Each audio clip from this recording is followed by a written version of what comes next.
It's Louisa Dahl. And welcome to the Interactive Minds podcast, where I talk with passionate marketers, innovators, and digital leaders about their specific recipes for success.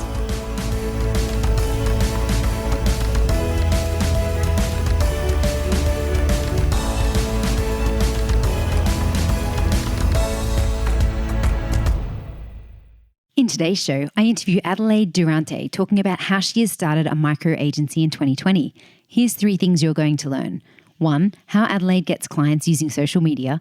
2, insights into the competitive landscape, and they aren't the usual suspects. And 3, some tips on marketing yourself. Let's get into it. Today I'm here with Adelaide Durandet, an experienced digital marketer with over 12 years' experience across Australia and France.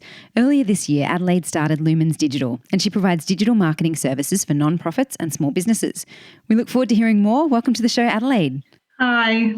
Thanks for having me. No problem. Tell us how you describe what you do when you're talking to people. Okay, so the way I describe Lumens Digital is usually a micro agency. I don't like defining myself as a consultant because I also do a lot of the execution of the marketing. So it fits more into the agency side of things, even though I'm a one-woman band at the moment. And I really help small and medium businesses, especially as well as nonprofits, help with their marketing on the day-to-day. That can be their strategy, their website, social media, basically anything that they need to help their business grow. Awesome. That's a pretty broad range of skills that you offer there as well, by the sounds of it. Yes, I think that's what I really like is being a generalist marketer. I liked all aspects of marketing, and that's something I really wanted to keep doing. Awesome. So what were you doing most recently before you started Lumens Digital? Well, what I was doing, and I am still doing, actually, because Lumens Digital at the moment is still a part-time thing for me. I still have my almost full-time job aside of that. Yep.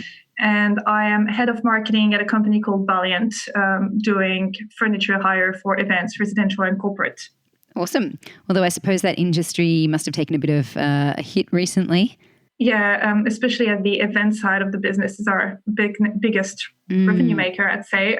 It's been very hard, and that's why I'm now just on 4 days a week at the moment. Yeah. But that's also been a very good opportunity for me because it's given me the time to focus on Lumens, which I hadn't had the time to do really prior to that. Yeah. So you'd been doing Lumens as a side gig, I suppose, for a while then, prior to this happening? So I started it in January this year. Okay. It had been on my mind for a while, but I've had several projects in the past where, you get all excited and you start the project and then the moment gets hard, you just give up. Yep. And I didn't want that to happen with Lumens. So I kept the idea on the side, letting it grow for a few years, I'd say. And then beginning of this year, I was like, okay, let's do the thing. Let's just try and see how it goes. What was the catalyst to doing it this year? I think it was just I felt a bit more ready in terms of my career, where I wanted to be, what I wanted to do. I think a big thing for me that in my previous role, I was working a lot with charities, and that was giving me quite a good sense of purpose, even though I wasn't working for a charity myself. Yep. These were the customers of the company. And so you have this sense of purpose when you come to work and you work for charities, you really feel like you're having an impact on the world. And moving into this new role, even though I really enjoy it, I felt like I lost that. Yes. And starting Lumens and focusing on especially the small business side of things. I work with people and I know that I'm making a real difference for them. And that was something that was really important to me. Awesome. Yeah, that's great. And what was your vision when you started? How did you think this would roll out this year, and has it been different to what you envisaged? Well, I guess everything's been different from everyone who had any idea of what 2020 was going to look like. Yes. It's been very different, that's for sure. But yeah, I think it was like, okay, I've got only 4 days now, and maybe that's a blessing because that gives me a full day in the week, aside from the weekend where I can work on developing this idea and see where it's going. So it was really a good thing. I knew it was going to be hard. It's not just build it and they will come. You can't just have the website there and wait for the customers to roll in. Yep. I would have loved that. But yeah, it's been a bit hard. I think for me, the hardest had been putting myself out there and, thinking about what people were going to think. All this kind of thing that gets into your head a bit. I think the big difference for me that I have zero agency experience. I've been doing marketing for about 12 years or so now, but always on the corporate side, on the client side, never in an agency. So it's all very new to me. Yeah. How have you, I suppose, learnt those ropes then? What techniques have you used to combat that? There's a bit of a fake it till you make it. Yep. I'd say you just have to do it. I wish there was a secret recipe of how to just get out there and find customers, but really you just go and talk to people and you read blogs and you talk to other entrepreneurs and other people that have been through that thing and just try and do it, really. Would you say that your network is bigger now than it was earlier in the year? Yes, it is. It's not as big as I would have liked it to be because I really had the plan this year of, attending all of, for example, more of the Interactive Minds workshops and all the other groups like that and going to meetups and then COVID. So that didn't work out exactly as planned. Definitely. Yeah. So I had to replace that with online things. So I decided to focus on only one social media for my business because I didn't have the time to focus on everything. And I decided to try Instagram, which might seem a bit counterproductive because you think business to business, go more into LinkedIn. Yep. And how's it been? It's pretty good. I think the reason I didn't go into LinkedIn is because I still have my almost full-time job. It kind of get a bit confusing in the messaging. Yeah. So I decided to start Instagram, and there's a really big community of other business owners and especially female business owners. And it's a pretty good way, I think, of building those relationships as well. Awesome. Would you do that again now if you had your time again? Probably, but I would also, if it wasn't in a COVID world, I think that the face-to-face and all those networking events are totally invaluable. Yeah, definitely. That is definitely something that I think we're all missing at the moment is the chance to be able to go and meet new people and have different conversations compared to what we were doing, this time last year, hey? Yes, especially when you're starting. I think that's when it's really important to start building those connections from the start. So that's fine. You just find other ways to do it. Yes, definitely. Now, a lot of people might choose to consult under their own name rather than choosing a business name. What made you choose to do it under Lumens Digital? What were your thought processes around that? Well, I think for me, one of the things is ideally, I'd like to grow that into a full-time job and maybe, depending on how it goes, grow it. So I don't want to stay a one-woman thing. Yep. Eternally. So I think just for that, it makes more sense to start with a name that's separate from mine. Excellent. So that I can then hire people and it's not just my name. Also, I have to admit that the fact that I'm French and I have a French name that's not always easy to pronounce or to identify, it's just easier to go with something else. Yeah. No, I guess that makes sense. And when you started off, did you have a client or a couple of clients to start with, or were you starting out completely fresh? None at all. Completely fresh. Okay. Yes. How long did it take you to get your first client once you kind of seriously decided to do this? So once I seriously decided to do it, it took me about 2 weeks to get my first client. That's not long. No, and I'm really happy because I'd say also being from overseas, and I've only arrived in Australia about 6.5 years ago, I do not have all the friends and family network that a lot of people can rely on. Yeah. Once again, not being from an agency background where you usually build more of those relations with possible customers, I didn't have that either. Yeah. So I really didn't want to make things easy for myself. No, it sounds like you've done really well. Yeah, it's now that I'm saying it like this, I'm like, okay, it's not as grim as I thought it was. No. So where did that first client come from? It came from Facebook. So I decided to join quite a few Facebook groups, especially about female entrepreneurship. Yep. So you've got the business chicks and the lady startup lunch and all this type of groups that you have out there. And marketing is something that people often need help with. So it's just about monitoring all the messages that come through that are posted and just responding and seeing each time someone asks for any marketing advice or any help, just being very quick to respond. But even though that's something that a lot of people need, there's also a lot of marketers out there that are doing the same thing. Like it's a crowded space. Yeah. So you found that timeliness was key in getting this client? Timeliness, but also I think that's where you really need to work on your value, your differentiation.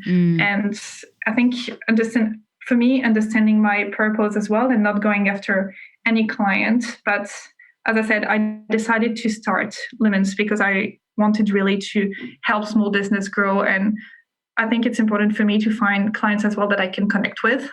Yeah, definitely. To keep that. I have the luxury at the moment to have another almost full-time job. So I can be a bit pickier and choose customer that I really want to work with, which makes it easier than when I contact them and I explain what I can do for them and how I can help them and why I want to help them. It just built that connection a bit easily. Yeah, great.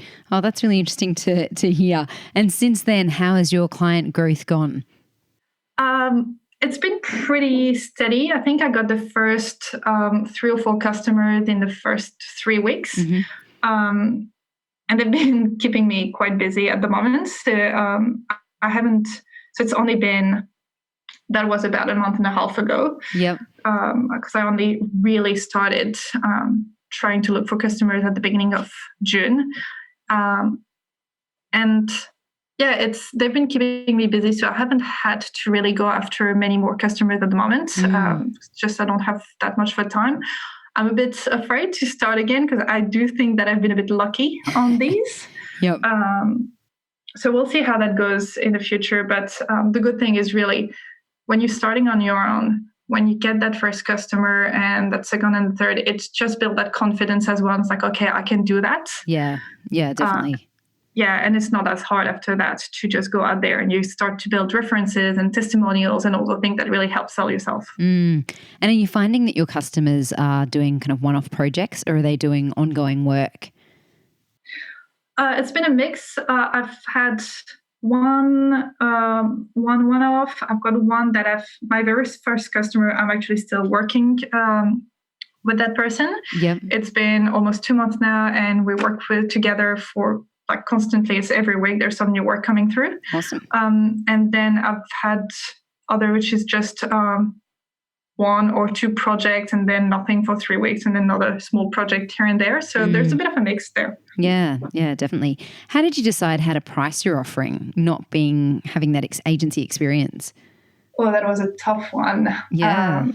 It's always very hard because you don't want to undersell yourself. Yes. But you also need to be aware that there's a competition out there. And once again, targeting small business owners, usually they don't have that big of a budget to work with. So you also need to be mindful of this. I guess what's important as well is to understand what the competition landscape looks like. Yeah. And when you are like a marketing generalist talking to these people, you have, I'd say, 3 main competitors that are not your typical marketers. Okay. So you've got all the freelancers that are on like the Airtasker apps and all things. A lot of students usually on these, and are going to do quite cheap work because the competition is rough on these apps. I've not even tried to get in there because that would be really underpricing. Yeah. And then you've got the virtual assistants, which I find is quite a new thing, but that's really booming at the moment. Yeah, definitely. And they do a lot of the marketing execution. So it can be creating the email campaigns or a lot of the social media, all of these kind of things. Yep. And then at the other end of the spectrum, you've got the marketing consultant and the business coaches, which don't do any of the execution, are more pricey, but provide all that strategic advice. And I think the hard thing for me that I come in between that VA level and that business coach in the sense that I do the execution because I enjoy it, but I do it always providing strategic advice to my clients. And I think that's also how I build my value is I can do the work because you're a small business owner and usually they are very time poor and that's what they need. They need someone that can come in and just do the work, but providing them as well with that knowledge and strategic advice to grow their business. Yeah, that's really interesting hearing those different competitive sources because as we discussed, there are also, and I imagine increasingly over the last few months, a number of marketers who have stepped into the consulting ring as well. And so in addition to those, you're also getting this competition from a range of other sources and having to stand out and prove yourself and all those other things at the same time. Yeah, and I think when you start as well and you're on your own, if you can, because once again, I'm aware that I am lucky of the fact that I still have another job and that I don't have to worry too much about that. But you also have to understand that for the first client, you might have to reduce the prices a bit until you build those references and those testimonials and all of those things to kind of grow. Yeah. And that's okay. But there's a fine balance between pricing yourself a bit lower than you would and where you're planning on being and underpricing and undervaluing yourself, which is just not okay. I think your time has value, your skills have value, and that's still important. Yeah, for sure. And I find one of the hardest things running a small business is that there's a lot of costs that you tend not to think of when you're pricing things. Like I guess I've had this from an events perspective. We think of events and we think, yeah, great, we're going to have venue hire, we might have food, we might have an event manager, we've got, name badges, we've got all these various things to cost, but you don't necessarily then go, and we've got subscriptions to Office and Adobe and Canva and, all these other things on the side, Dropbox and, even podcasting software and all these other costs that don't necessarily software and everything. Exactly. They don't necessarily relate to kind of that calculation that you do in your head, but then later on you go, oh, wait a minute, there's a whole bunch of other overheads that the website and the hosting and just everything. Exactly. You have to factor that in. But I still think that if you want to do marketing, it's something that's pretty low cost to start with because you don't need any tools, you don't need you're not building anything, you don't need to buy materials.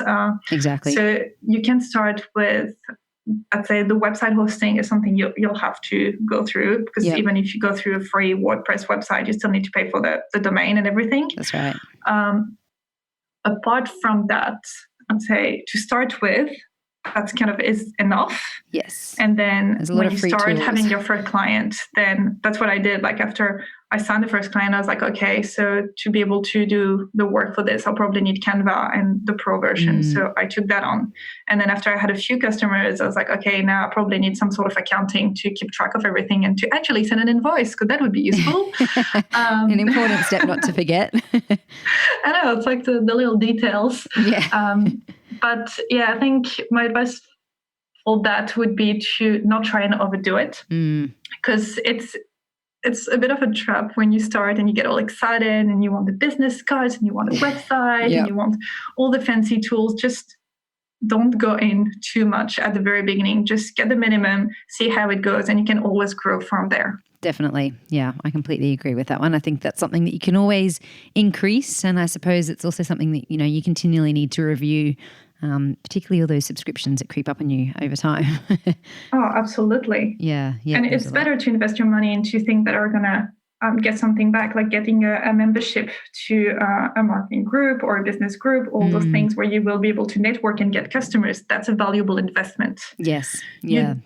But you don't need all the bells and whistle of all the Adobe suite or anything for a start. There's probably a free version somewhere or a free trial that you could use to get started. Yeah, definitely.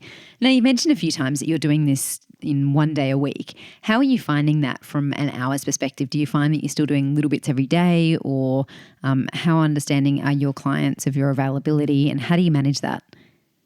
I guess I'm pretty open with them as well, depending on how much work they have. So my main clients, that still gives me several hours every week. She knows that my Fridays are the day where I'm not working for my full-time work. Yep. So she knows that's where the bulk of everything is going to be done. Yes. But it's hard because then some weeks I'll have all the client work to do, but I still need to do marketing for myself. Yeah. Because once those clients dry out. You need to have something else coming, and you need to keep building that pipeline of customers coming in. So it's not easy, and I'd say it's something that when you want to start your business, you read everywhere it's going to be tough, and it's going to take time. And if you're not ready to work on weekends or to work early in the day or late at night or anything, it's probably going to be a tough one. Yeah, definitely. You need to keep that work-life balance, obviously, but there are some sacrifices that you need to make at the very beginning if you want to be able to start. So what does that look like for you realistically right now? Like, how many hours would you be doing a week outside of a Friday, for example? So outside of Friday, what I do is, because I know I'm most productive in the morning, I start early and I work on my Lumens Digital work before my normal work. Yep. So that's usually how I do it. So that's I'd say I try to fit in an hour and a half every morning. Awesome. Before my full-time job. And then there are often where I have to jump in after work to do a couple things, or I use my lunch break. And then there's usually a few hours on the weekend. I try to keep it light, because there have been weekends where I've been working the whole time, and it's just not ideal. I think my partner at some point was like, okay, that needs to stop. Even though we're both working at home and we see each other 24/7, it's just not the same if you're always working. Yes, that's right. And I guess that's a trap as well, because we're at home all the time. So it's easy to just keep on working. Yeah, harder to get that division for sure. Yeah, so I'd say that on top of the Friday, there's probably takes another 10 hours. Easy. Yeah. Awesome. And you mentioned before spending time on marketing yourself, which is something I'm super passionate about. Tell me, what do you think of when you talk about marketing yourself, and what does that mean for you? Well, I think it's about building your personal brand and making sure you connect with the right people and you reach the right people and build that visibility for yourself. It's hard because, once again, you can get really caught up doing the client work, because at the end of the day, that's what pays the bills. Yes. But if you forget to market yourself, then you're going to have a big problem if those client drops. And I know that a lot of agencies or freelancers have had issue at the beginning of COVID, because all businesses were cutting their marketing spend. And we've all been quite hit by that, because people who were in the corporate world, a lot of us have been stood down or made redundant because the marketing budgets was cut. And then freelancers saying their clients were dropping. So you need to stay out there so that when things picks back up, people know where to find you and you haven't dropped out of their memories entirely. And you're easy to find, basically. Yeah. Do you have a marketing plan for yourself, or is it more ad hoc than that? I have a loose marketing plan. Yeah. Now, especially at the beginning of the financial year, I decided to set up goals for myself. Great. To where I wanted to be in 6 months' time, and where I wanted to be at the end of this financial year in terms of growth. So I do have a marketing plan. I do know exactly which channels I want to focus on at the moment, based on my time and my financial resources as well, and how much money I'm willing to invest at the moment. Yep. So I'd say that at the moment I'm focusing more on everything that's more organic. So that's more participation in the Facebook groups. I do want to be a bit more active on LinkedIn. So now that I've got the Instagram, that very small still, but that I want to keep developing, I also want to start building up LinkedIn on the side. Yep. Yeah. I want to write more content. I've got about 1 billion ideas about developing a course and downloadables and all of these things. I've got 1 million ideas as usual. Let's see how many of them I end up with at the end of the year. Yes, that's always the hard thing though, isn't it? It's fun having the especially ideas. When it's for yourself. You get so motivated and so excited. You want to do everything. Yep. And I guess there's also reality hits. Yes, for sure. And time and, reality around what you can achieve. But I guess there's an element of this where if you can demonstrate that you're doing this for yourself, then obviously you'd be great at doing it for other people. So there must be an element of that in your thinking as well. Oh, absolutely. And it's about, if I'm providing you advice on how to do your marketing, and then I need to, see that I'm doing it for myself as well, or else there's always the bit of, the cobbler's kids type of effect. Always. That always happens. But still, I need to prove that I am legit in what I'm doing and that I know what I'm doing, and I'm not just pulling all this advice and all those tricks out of my hat or anything. Yeah, definitely. If you had to pick 3 key things that you're going to be focusing on in the next 3 months, what would they be? Content is going to be the first one. Yep.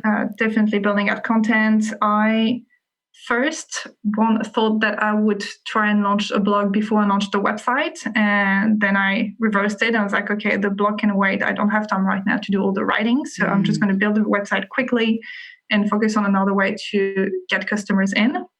But that's really something that I want to go back to. And not only for an acquisition perspective, because once again, as I mentioned earlier, I really have a sense of purpose with this business. And my goal is really to help small business grow. And I also want to be able to build that content that they can refer to and have cheat sheets and downloadables, things that really help those businesses. So I think I'll always refer to why I decided to do what I'm doing, to try and define which channels and which activities I'm going to focus on. Because it needs to fit me, but it also needs to fit the reason why I decided this whole thing at the very beginning. Yes. So content will be the first one. The second one will be the LinkedIn and the networking. And it's networking in general, LinkedIn at the moment. But hopefully very soon we'll be able to meet people face to face again, that's right. which will be a glorious day. Yes. So that's definitely another thing I want to be doing. And then the third one, not sure yet about the third one. I still would like really to build a course to have another source of revenue aside from the work I'm doing with clients. I'd like to diversify that a bit more, but I think that's going to take a bit more time. And that's going to be once I've built all that content that I'm going to be able to then build on the course. Yeah, fantastic. Well, it sounds like you've got a good plan there and that you're diversifying in terms of the different channels that you're using, which is great. Yeah, hopefully. Yeah. What do you think has been the hardest thing so far in taking this start or making this start with Lumens Digital? The hardest thing for me was to go over my imposter syndrome, which I think is very common and especially more for women, unfortunately. Yep. That's something that a lot of us have to deal with. And that idea that why would they pick me? There are a lot of marketers out there who can do the same job, or maybe they can do it better. And why would they pick me? Yep. So the way I got over that, once again, was to refer to my purpose, why I decided to do that. And that was really useful for me. Is I'm there to help the small businesses and to take the time and really be part of their team and helping them grow. And sure, there are other people that could do it, but maybe not all of them want to do it for the same reason. And that's what I believe in. Awesome. That's a really good solution, isn't it? Because I think you bring it back to something practical as well, that puts other people first, which I think is a good way to overcome some of our own inadequacies or feelings of inadequacies at least. Yeah, absolutely. It's just putting yourself aside for a minute and focusing on other people and what you're doing. Yeah, definitely. Great. Now, if someone out there listening to this is looking at moving into more of a consulting role, perhaps leaving corporate or other, what advice would you have for them? Where should they start and what are some must-dos that you'd recommend? Okay. Where should they start? I'd say I'd focus more on where they should not start, I think. On where they should what, sorry? Where they should not start. Good. Yep. What not to do. And it goes back to what we were saying earlier about, how you can spend a lot of money on all the things and you want everything. Don't just focus on building the best website and building the best social media and everything, because that's all nice. But at the end of the day, that's not what's making any money and that's not developing anything. And it's nice because it can give you the impression of being busy. I'm doing something, and it's a nice way to shy away from actually doing the work and getting out there and talking to people. Yeah. Yeah. So I'd say go with an MVP at that point for your websites. And you need to have an idea of what you're going to offer.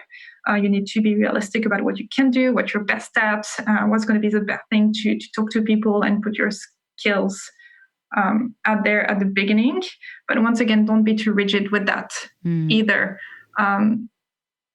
Put something that is just good enough for the beginning and talk to people, get out there, see what people need, see what they want, see how you connect with people and what you enjoy doing as well. Because that might be, you might end up finding that it's different from what you were doing in your corporate job. Yeah, so for sure. You need to have an idea, but don't be too rigid at the very beginning. Don't try and go too much too soon. Great advice. I like it. Well, thank you so much for sharing all of these advice and tips today with us and our listeners. How can people get in contact with you if they'd like to reach you? So they'd like to reach me, I guess the best way is either on LinkedIn, on just Adelaide Durandet, or on Instagram at Lumens Digital. Perfect. We'll include links to those in the show notes as well. Thank you so much, Adelaide, for being part of the show today. Thanks for having me. It was great. Yeah, definitely. Thank you. See you soon. Bye. Thanks for listening. If you liked this episode, please remember to subscribe. My recommended action item from today's show is to check your LinkedIn presence and see how you're coming across. Please join me in the Interactive Minds Facebook group where hundreds of marketers have discussions, answer questions, and I share the latest news I'm seeing in the industry. You can access today's show notes at interactiveminds.com/podcast. See you next week.